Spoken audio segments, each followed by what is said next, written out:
Dobrý den, dnes jsme v Jaroměři a já bych vám chtěl představit další příležitost pro nákup vašeho bytu. Chci vám ukázat útulný byt 3+1, který se nachází kousek od centra a zároveň od vlakového nádraží. Pojďme se podívat.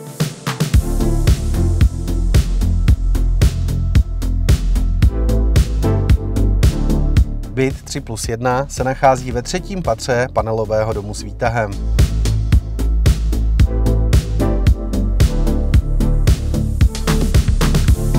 Dispozičně je byt ideální pro rodiny, pokoje jsou neprůchozí a každý člen rodiny zde tak najde svůj vlastní kousek soukromí.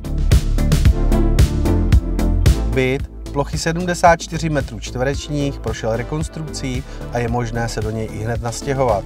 Velkou výhodou je zděné bytové jádro. Jen kousek od bytu se nachází cyklostezka vedoucí z Hradce Králové až na známou historickou památku Hospital Cooks. A kolo si můžete bezpečně uložit ve sklepě, který k bytu také náleží. S rostoucím zájmem o bydlení mimo velká města se hodnota vaší investice jen zvýší. Pokud tedy přemýšlíte o koupi bytu nebo investici, nechte Jaroměř, aby se stala vaším dalším krokem.